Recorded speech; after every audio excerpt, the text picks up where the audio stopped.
Hello, friends. A very warm welcome. And through this discussion on some very important, relevant topics with respect to economics and governance, we are going to enjoy here what kind of topics and concepts you must know and how you can use them, or whether these topics can facilitate you to become a better learner and use them in your writing and your overall thinking and maybe in the prelims and mains also.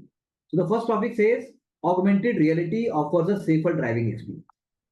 Now, augmented reality obviously is new technology, but the question here arises, the key word here is road safety.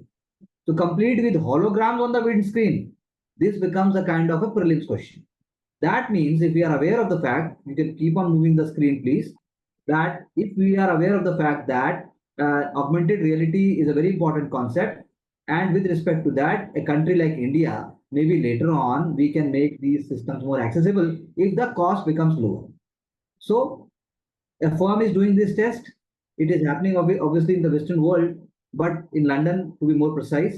So augmented reality can be used for driving, and that means for road safety purposes. So it is a very important element because for the very first time, these HUD, that means head up display, जिसको हम कहते हैं, जो three dimensional images with height, width and depth, it is going to create so that you can have a live and a real experience.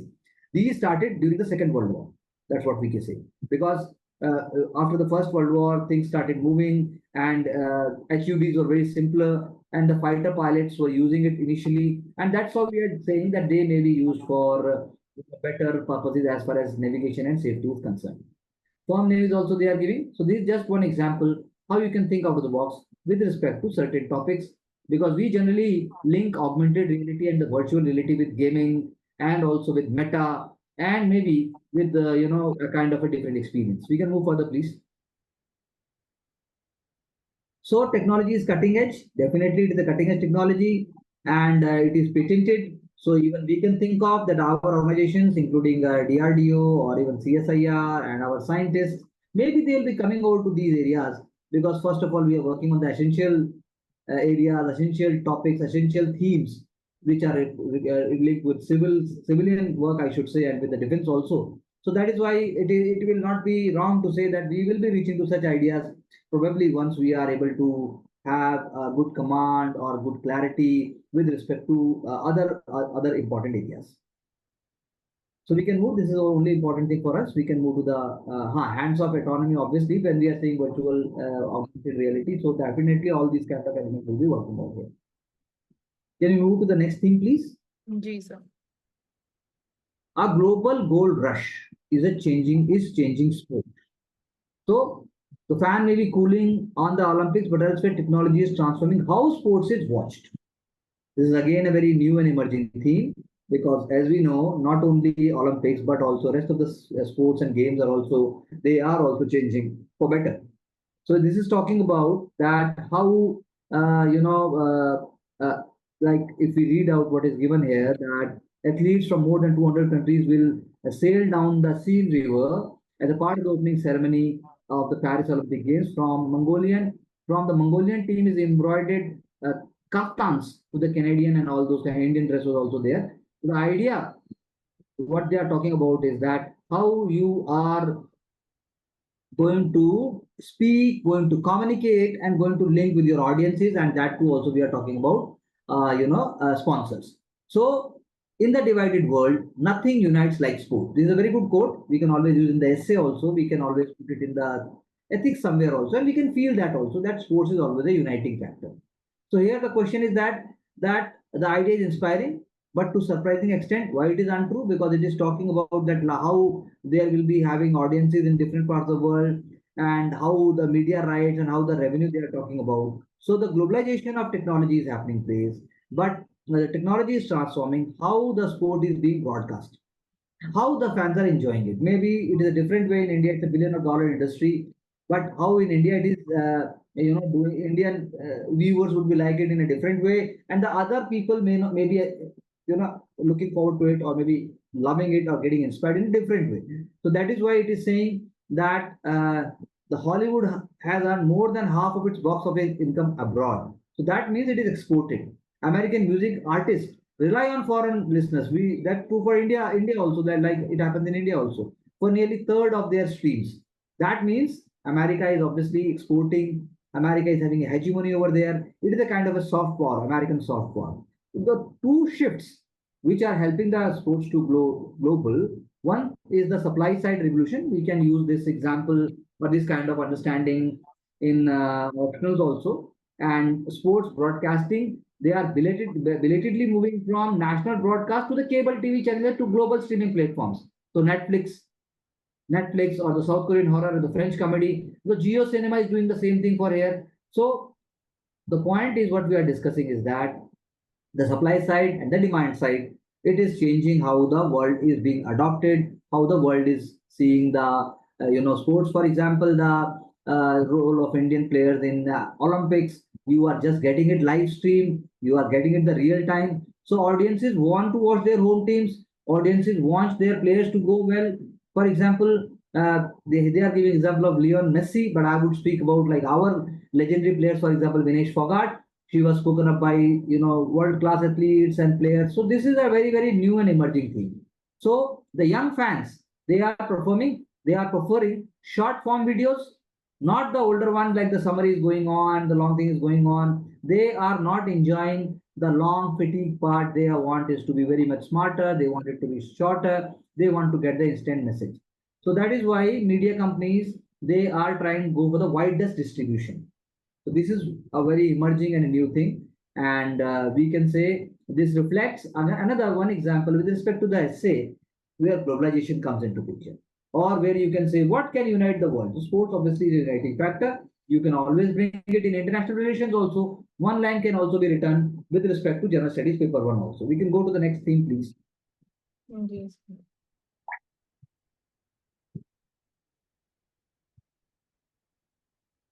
So the question again, that's what I was saying, that everyone wants faster, quicker, and smarter. So Brazil, India, and Mexico are taking on China exports. So this is fine, but then again, you have to think China is a behemoth. It is one of the world's most amazing and world-class example of having command and control over manufacturing, and that too also over exports. So what is the strange mix? The question says, or the topic says, like they are pursuing a strange mix of free trade and protectionism. That is very true because Brazil, another continent, and then India obviously is another continent.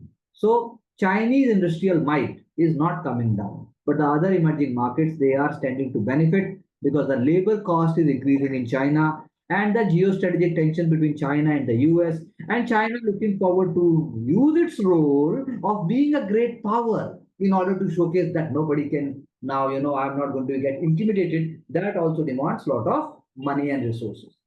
So economic slowdown is going on. Global supply chain is a very big factor. Even South Pacific Ocean and also South China Sea, Indo-Pacific zone, Indian Ocean, all that is also important. And on the top of it, we are talking about what is happening in Middle East. And on the top of it, what is happening in Russia, Ukraine. And on the top of it, how recession is we are talking about in context of US right now. All these factors is very important because West wants that China must grow, China must remain a power, but it must facilitate their growth, it must facilitate their continuation as a global hub. So West would might like to accept the flood of cheap goods, obviously. If they becomes too cheaper, then the exclusivity or even hegemony is also going to be challenged. That is why tariffs. The US is calling for tariffs to cover everything from solar cell to syringes and electric vehicles. With so much, China has other options for its exports. For example, emerging markets, like in context of India, India is one of the largest markets to which China is exporting. So biggest threat of China is overcapacity to developing countries. This is what we are talking. It is the biggest threat. But that is why it has to find a way. So Chinese made vehicles, for example, EVs, they are one of the best and most powerful capacity building is with the China only. But they have to look forward how to circulate. It is slowing down. They have to look forward at how to minimize the costs. Still, they are far ahead than the rest of the world. So in that context, what India can do, India needs to develop its capacity. India needs to have more FDI. India needs to have more infrastructure. India needs to have that system to be part of the global value chain, which is not happening obviously directly because India is having other kind of issues. That is why in our recent budget, if the thing was also being written in economic survey that should we open FDI more to China? Should we allow companies more and more to come up? So this is also one of the important questions. It has got nationalistic and political concerns also. So here, what we are reading is that Chile signed a deal, trade deal with EU. Mercosur, we have spoken about Mercosur. If you see our other lectures and other videos, Mercosur, a custom union including Argentina, Brazil, Paraguay, and Uruguay. It has signed an agreement with Singapore. It is signing with Japan and South Korea also, because same deal, was not done in the past. India has also signed. India is also coming up with a lot of FTAs. So the emerging market, the goal of the emerging market like India is to lower trade barriers with the West. But then that is not happening, because it will West will try to create that protectionist barrier with respect to agriculture, with respect to their some of the products, with respect to wine. They are also not too happy by opening up technical expertise, which we call labor and markets and so on. So the question arises that the Chinese goods will remain cheaper in the longer term or not, Mansi? What do you say? So according to me, they are going to stay cheaper. Yes, correct. And what about the non-tariff barriers and the important import ban? Is it going to work for India, for example, if we say the non-tariff barriers and the import bans, is it the sole and a very important strategy for India to raise its manufacturing and services and to stop bombardment by China? You still go to market, even 100 rupees product or 200 rupees product is also imported from China. It's a glass product. It's a glass kitchenware also. And you say it is from China. It is a good product also. Though we have done a lot in last 1 decade, toys, then Diwali, Holi, and all those kind of linguistic things we will talk about, and we have also tried to indigenize, laptops and even manufacturing of mobile phones. But what do you say? How the future is going to take? So I would say that these two approaches that you highlighted, they are not mature on part of India to jump onto that aspect. Ki we'll be using non-tariff barriers or complete ban on the imports from China. So gradually Because we can increase the, again, just say we we can are read talking here about. also that the paragraph that we are watching on the screen is saying that India has launched anti-dumping probes on variety of products. See, I was just giving an example: unframed glass mirrors, fasteners, because India wants to protect small and medium-sized business. So Right. China is also retaliating. China is quickly blocking India's access to solar products. आपको panel नहीं मिलेंगे. You will not be getting panels. So China obviously is a technological giant. It is not antagonizing anyone. It is moving on because it is having so much. So it is a strategy, what we can say. So everything will work. Protectionism is also working, and I would say opening up is also working. So Chinese strategy, in fact, the article also says that what we can say, India must try to let firms invest locally. Not all the firms, I am saying, not in all the areas. India must learn to have our own technological setup, and that is the only way. For example, Thailand is giving an example. It's Chinese battery firms, they are getting it. India is also having production linked incentive scheme, PLI scheme, which we have been talking about. But then we are working with Taiwan, we are working with South Korea. So China is reorienting its economy, but I think it is not going to be impacted much. India is also going to need a lot of time because such a huge country, such a huge population, such competition for resources. So we have to see that what the best strategy can be, and being a democratic country, decision making takes a lot of time over here. We can move further. So that's all. So we can take one more. Okay, sir. Now it's fine. We can start from the beginning. Now this is also very important and a very, very pertinent question which can be asked in the interview to anyone, which one must be asking to moving around. Because how fast India's economy is really growing, this remains a very, very important and a very pertinent question 10 years ago, today, and 10 years beyond also. So again, how India's economy is really growing. Different aspects are there to see it. You can always bring these ideas in essay also, even if essay is philosophical, one paragraph can be there on that. Even in ethics also one can bring it when we are talking about ethics and integrity, because India appears to be growing faster, but then statistics, the institutions which are giving the answer. For example, here they are saying the nominal GDP growth in the same period is 10.1%, and the GDP is saying 8.4%. Inflation, it is saying that only 1.7%. So what do you say, Mansi, with this?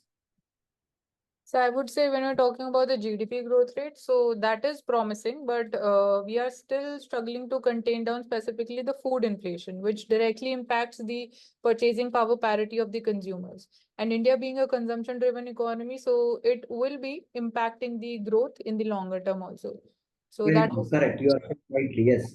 And India's GDP deflator puts a lot of weight on wholesale producer prices. How? so. Can you repeat the question? India's GDP deflator puts a lot of weight on wholesale producer prices. How? Wholesale producer prices, because sir, GDP deflator is an indicator which is used to measure the inflation rate in the economy. So that inflation rate is indicating that how the prices are moving and which directly Correct. impacts the consumers. If higher is the inflation, then wholesale producer prices are also going to rise a bit, and consequently it's going to impact the economy. Consequently, growth will be lower, and you can say nominal growth will be seen as higher, but the actual growth will be lower. Mm. So that is why the country in 2015 it changed the GDP calculation, and from to like the figures, as if we have to understand that figures are not coming up as faster and as simply as it was in the past. It has been a great debate in India also, like how you are going to see actually, because there is no fire plan now as such. And then secondly, Niti Aayog is also coming up in a more transparent way, one should say, in a different way. They are also challenging the notions. But then the question arises that it's a complex process. Manufacturing, mining are deflated using wholesale price index. It's a fact. Services use a mix of WPI and consumer prices. Other, including construction, they are using quantity-based method. So it's a kind of a very important, and for general studies paper 3 and even for option, it's a very good point. So into 2017, the India's chief economic advisor he observed the country's GDP figures were falling out of line with indicators such as credit, electricity use, and freight traffic, because it is saying that the growth may be overestimated sometime or maybe underestimated. But if you are not having the indicators properly, then it is not going to get you the right picture. So people say that India GDP calculation are not coming up correctly, or you can say they are not they are not very reliable. Old approach and the new approach. So India's uh, chief statistician it is also giving a comment about the old approach and the new approach. So the disadvantages reflecting two issues: the choice of deflator and how the deflation is carrying out. So what do you say on this one? Like the choice of deflator and how the deflation is carrying out. What would you like to say on this? These two things, the choice of deflator and how deflation is carried out, firstly that needs to be in sync. And जैसे अभी हमने देखा कि different sectors के लिए different types, कहीं पे ज़्यादा WPI use हो रहा है, कहीं पे CPI use हो रहा है, तो that needs to be more appropriate. वहाँ पे chances of error कम होना चाहिए. And जैसे यहाँ पे लिखा भी हुआ है कि services sector जो है इंडिया का largest share of GDP services sector से Correct, आती है, but correct. services That sector means deflated, CPI is India's not. consumer price index. India's consumer price index is putting up more weight on the services. सही. Okay. हाँ. हाँ जी, right. But Uh, we are using WPI as a deflator for the even services sector. But WPI में services sector तो included होता ही नहीं है prices. But still hotels के लिए या industries के लिए जो services driven है, WPI use करे तो सर वो कैसे हमें right picture portray नहीं कर सकते. So this needs to be. इसीलिए डबल डिफ्लेशन मेथड आ जाता है. जी. इनपुट और output prices are deflated separately. Hmm. पहले आपने इनपुट का डिफ्लेशन अलग से निकाल लिया कि भाई क्या इन्फ्लेशन का क्या था, और फिर आपने आउटपुट का निकाल लिया. हाँ जी. Okay.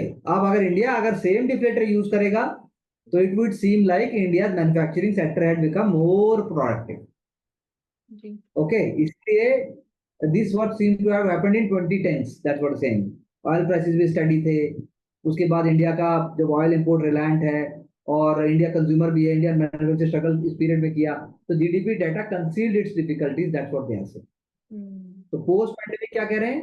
The divergence between WPI और सीपीआई, जिसके हमने अभी बात किया. आपने कहा सर्विसेज में तो डब्ल्यूपीआई नहीं होता है, है. वो सब नहीं होता है और वो कंज्यूमर प्राइस ही कर रहा है. सो it is saying the divergence no longer appears significant because things are changing.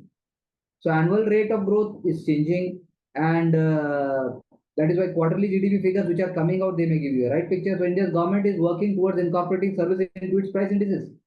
So इसलिए production producer price index हाँ, and double deflation. ये पीपीआई की तरफ हम बढ़ रहे हैं हाँ जी। और ये होना भी चाहिए. So that is why statisticians they are saying it is going to take some more time and Indian companies जो है वो data जैसे अब हमारा digitize है, we are having greatest one of the greatest digital platforms. But question वही है, informal economy, casualization of jobs, and then gig economy, all that is also going to make some kind of impact. And how do we see all this? That is what we have to see, because India's overall economy is robust. That's what we are agreeing with. Ji. So this is all from our side for this discussion, and we'll be coming up with more important and more pertinent and ever relevant topics. That's what we are picking up. So do learn, enjoy, share, and looking forward to your success with Ansarkari in different circumstances. Thank you very much.